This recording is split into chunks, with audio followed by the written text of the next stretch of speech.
Mac. Mick Fleetwood turned 78 this year. For decades, he kept the darkest secrets of Fleetwood Mac locked away. But now he's finally talking. The affairs that destroyed friendships.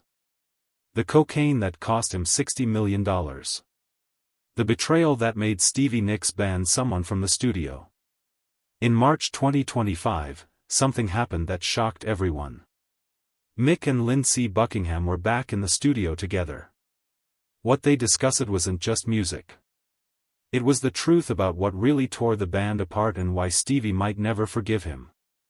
Mick Fleetwood was born on June 24, 1947 in Redruth, Cornwall.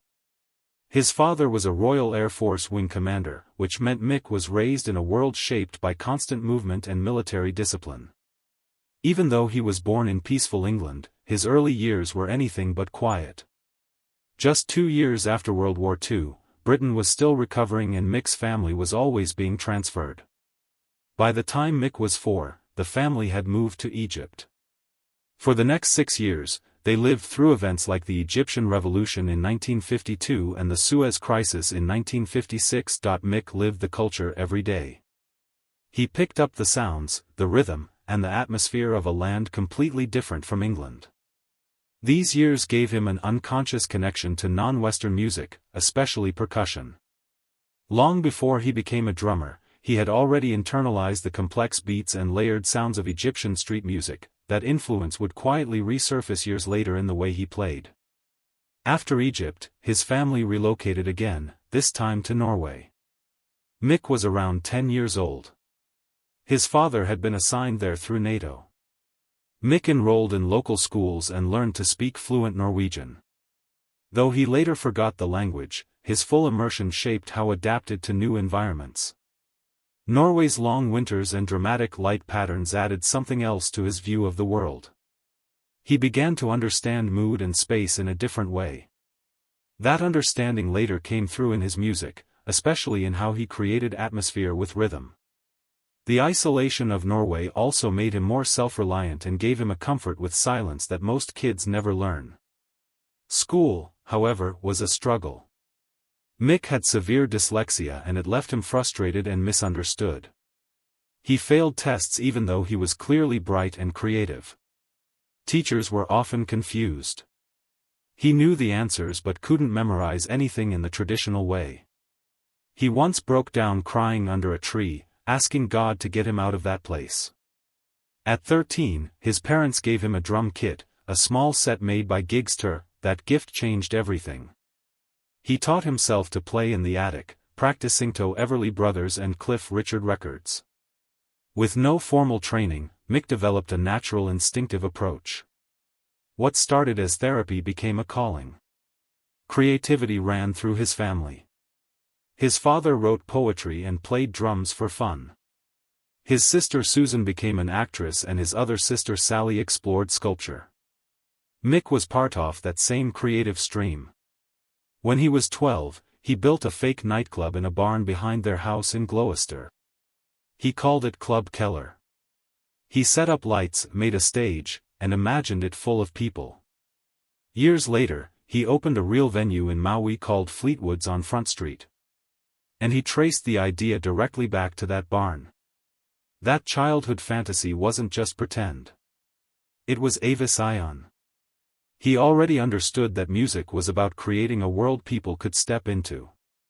At 15, Mick dropped out of school. He was failing and miserable.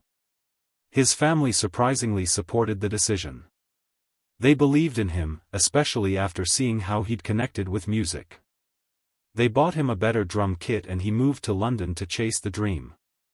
He didn't have a car, but he bought a second-hand taxi. It became his band van. People started hiring him not just because he could play, but because he showed up with real drums and could transport them himself. That made him valuable. He slept on the floor of his sister Sally's place in Notting Hill and started inserting himself into the local scene. Things started moving fast. Within a year of arriving in London, a musician named Peter Bardens, who lived just a few doors away, offered him a gig. Bardens needed a drummer for his band, the Cheney. It was 1963 and Mick was only 16. Almost immediately, they were opening for acts like the Rolling Stones and the Yardbirds. They even appeared in a short film in 1965 called Mods and Rockers, where a young-haired Mick can be seen drumming. He had officially entered the world of rock and roll, and he hadn't even turned 18 yet. After that, he joined the Bow Street Runners in 1966. The band had already won a major contest 2 years earlier on a TV show called Ready Steady Win, a competition designed to discover the next Beatles. They had scored a recording contract and $1,000 in prize money. Their single, I'm a Bow Street Runner, had sold over $20,000 copies.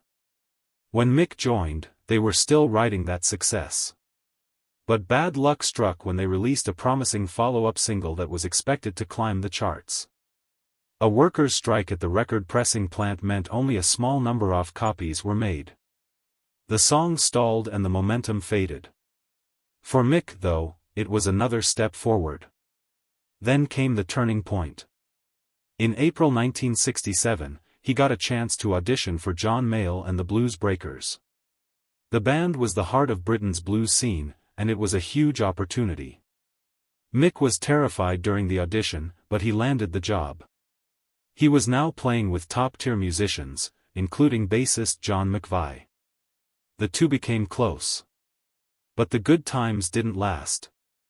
Mick's drinking got out of control and he was eventually fired for showing up drunk to gigs. Still, the experience gave him something no school ever could. Mole's band was like a blues university. Mick was learning from the greats, absorbing everything from John Lee Hooker to Muddy Waters. He was becoming more than just a drummer. He was becoming a bluesman. That firing ended up being the start of something much bigger. In April 1967, something small and unexpected changed music history forever. John Mayall gifted Peter Green a bit of free studio time. Green used it to record 5 songs with Mick Fleetwood and John McVie. The 5th track was a simple instrumental. Named it Fleetwood Mac almost as an afterthought. But that small track planted the seed for one of the biggest bands in the world. Green then formed a new group in July and named it Fleetwood Mac, hoping it would convince MCVY to leave Mayall and join. At first, McVie said no. He wanted the stability of a steady paycheck. So Green brought in Bob Brunning as a temporary bassist. Just a few weeks later, MCVY changed his mind and joined for good. The band made their first appearance on August 13, 1967 at the National Jazz and Blues Festival under the name Peter Green's Fleetwood Mac featuring Jeremy Spencer. Their first album came out in February 1968 and did something few ever expected. Without a single hit song, the record still reached number 4 on the UK charts and stayed there for 37 weeks. It sold over 1 million copies in the UK, even though it never received official certification. It didn't rely on radio play or media hype. It grew through word of mouth and the band's raw live shows. The album blended blues covers with original tracks, including Long Grey Mare and Shake Your Money Maker. In the US, the album barely made a dent, peaking at number 198 on the Billboard chart. Offered them a support slot. But when the others refused to go pro, Green placed an ad for a new guitarist. Over 300 applied, but no one matched Kerwin. Green simply invited him to join as their third guitarist. Then came Christine Perfect. She had just been voted Best Female Vocalist by Melody Maker readers and was still in Chicken Shack. She played keyboards on the band's second album as a guest. Later that year, Fleetwood Mac released Albatross. With Green and Serwin trading lead guitar, the song became their first number 1 hit across Europe. Green later said that without Danny, the song would never have worked. In August 1968, they released their second album, Mr. Wonderful. It was recorded live in studio using real amplifiers and a PA system which gave it a raw live feel. Christine Perfect also contributed keyboards even though she wasn't a full member yet. The album marked a shift from strict blues, including songs like Stop Messing Around. Surprisingly, the Beatles took notice and even considered signing Fleetwood Mac to their Apple label. But their manager, Clifford Davis, turned down the offer. Instead, the band signed with Warner Brothers through Reprise Records, where they've stayed ever since. This was also when their label troubles began. They left Blue Horizon and briefly joined Immediate Records, which had financial problems. It forced them to search again for a stable record deal. September 1969 brought another big change. The album Then Play On signaled their shift into psychedelic rock. It was a bold step away from blues and it worked. The album reached number 4 in the UK with its lead track Oh Well, climbing to number 2. Danny Sirwin's contributions stood alongside Peter Green's, creating a new sound. Around the same time, the band flew to Chicago to record at Chess Records with blues legends like Willie Dixon, Buddy Guy, and Otis Spann. The mix of blues and psychedelia gave the album an edge that helped define their new direction. Rattlesnake Shake, written by Green, stood out. The album proved they weren't stuck in one genre and could evolve into something much bigger. But then came disaster. In March 1970, Peter Green went to a party in Munich while the band was touring Europe. The party was held at a commune rumored to be part of a cult. Green took LSD there, much stronger than anything he had before. Some think his drink was spiked. He came back changed. According to their manager, Green started talking about money like it was evil. He even wanted to give away all of the band's earnings. Within 2 months, he left the band entirely. He was later diagnosed with schizophrenia and went through electroconvulsive therapy. His departure was a painful loss right when the band was finally finding success.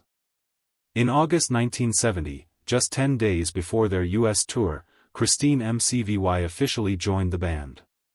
She had retired from music a year earlier after leaving Chicken Shack to focus on her marriage to John McVie, but she had already played on several Fleetwood Mac albums as a session musician.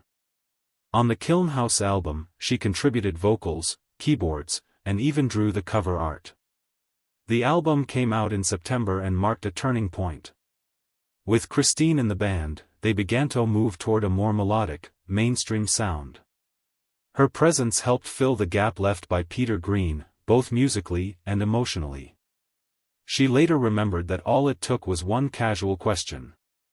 "Hey Chris, do you want to join?" And just like that, she was in. Then in February 1971, Jeremy Spencer disappeared. He left his hotel in Los Angeles saying he was going to a bookstore. He never came back. The band had a show scheduled at the Whiskey A Go, but Spencer was gone. After 5 days off searching, the FBI finally found him. He had joined a religious group called the Children of God. When the band saw him again, his head was shaved and he had a new name. Mick Fleetwood described him as a zombie who kept mumbling, "Jesus loves you." Spencer said he had been feeling lost, and a street musician invited him to their center. The cult was later labeled as one of the most abusive in American history.